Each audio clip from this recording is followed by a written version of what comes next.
Pour la première fois dans la vaste histoire du Parlement congolais, une journée parlementaire à l'intention des femmes députées nationales a été organisée à l'Assemblée nationale sous l'impulsion de Persine Djouzi, présidente de la Commission égalité des chances, famille et enfants, avec l'appui du speaker de la Chambre basse du Parlement, le professeur Vitel Kamere. Par cette action inédite, la femme parlementaire a été mise sur le devant de la scène avec toute la reconnaissance qu'elle mérite dans la société. Dans son mot de circonstance, à l'occasion de cette cérémonie qui marque la clôture du mois de mars dédié aux droits de la femme, l'instigatrice de cette journée à l'intention de femmes députées, Persine Djouzi, a rendu un vibrant hommage au chef de l'État, Félix-Antoine Tshisekedi Tshilombo, champion de la masculinité positive, pour son implication dans l'émancipation de la femme congolaise, au président de l'Assemblée nationale pour son accompagnement dans la matérialisation de ce projet et pour finir, une fière chandelle a été adressée à cette femme qui porte le cause des autres à l'hémicycle.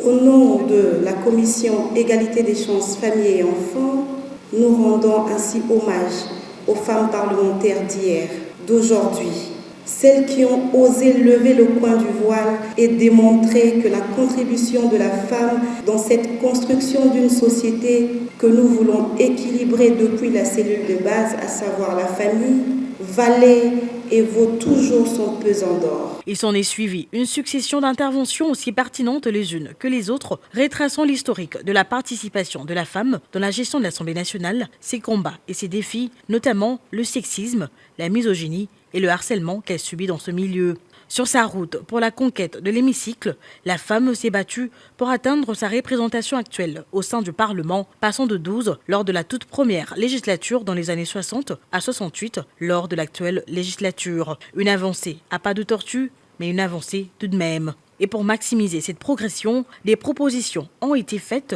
aux décideurs, notamment l'organisation des séances d'induction et de renforcement de capacités de parlementaires, l'application effective de la loi sur la parité, l'équité dans le temps de parole, l'organisation de la formation sur les leaderships féminins et la création du réseau de mentorat pour les nouvelles élues.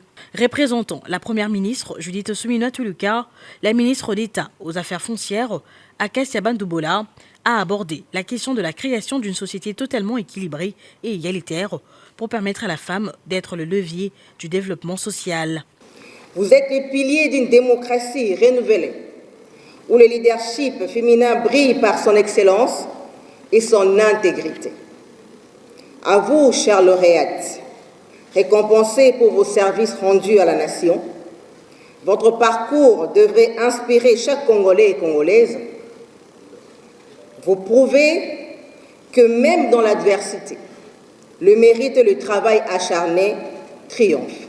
S'adressant doublement à l'assistance, d'abord pour le mot d'ouverture, puis pour le mot de clôture, Vitel Kamere, speaker de la Chambre basse du Parlement, conscient du contexte sécuritaire, toujours marqué par la guerre d'agression rwandaise, a rendu hommage à la femme de l'Est, première victime de cette guerre d'agression, et évoque, à travers l'organisation de cette cérémonie, la réalisation de l'un des objectifs de cette législature, qui est valoriser la femme parlementaire pour l'autonomisation de la femme congolaise. Défenseur acharné de droits de la femme, Vitel Kamere rassure reconnaître à la femme parlementaire les mêmes droits qu'à ses collègues hommes. Nous tenons à réaliser l'une des promesses de notre programme de cette législature.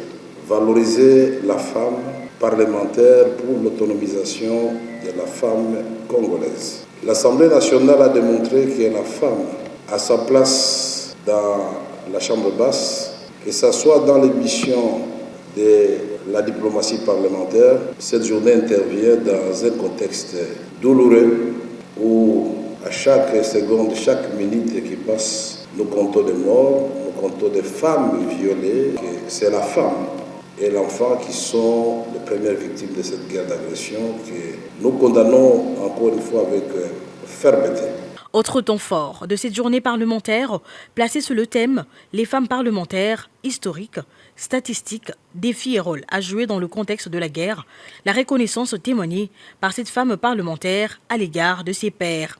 Ces femmes au total ont été primées pour leur résilience, efficacité et sérieux dans l'exercice de tâches leur dévolues. Une femme qui prime une femme, un acte d'un symbolisme qui marque l'évolution de cet être vers l'abandon de stigmates sociaux, la poussant à se haïr et à se juger sévèrement. Ces femmes élevées par leur père sont Philomène Amatoukou, première femme présidente de l'Assemblée nationale, alors Assemblée constituante, Marie-Ange Lukiana, Adel Kaïnda, Geneviève Inagossi, Christelle Vouanga et Bibi Massangou. C'est avec beaucoup d'humilité que ces femmes élevées reçoivent cet honneur, reconnaissante du rôle de mentor qu'elles doivent assumer auprès de la jeune femme.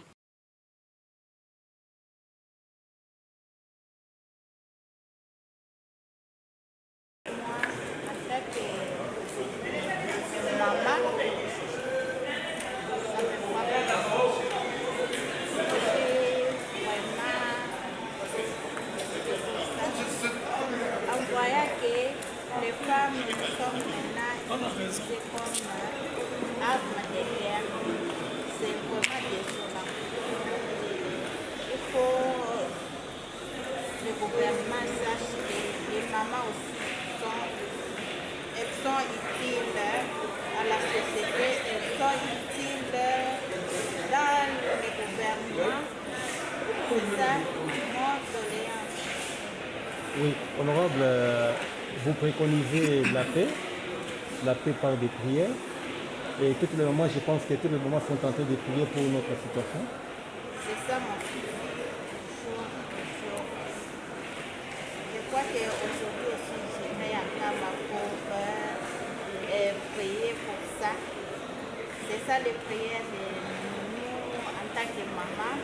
Parce que Dieu exauce souvent les prières des mamans. C'est pour cela que jour au jour, nous mettons notre pays au milieu de Dieu, pour que Dieu exauce notre prière, Dieu récompense notre pays pour l'avenir. Merci.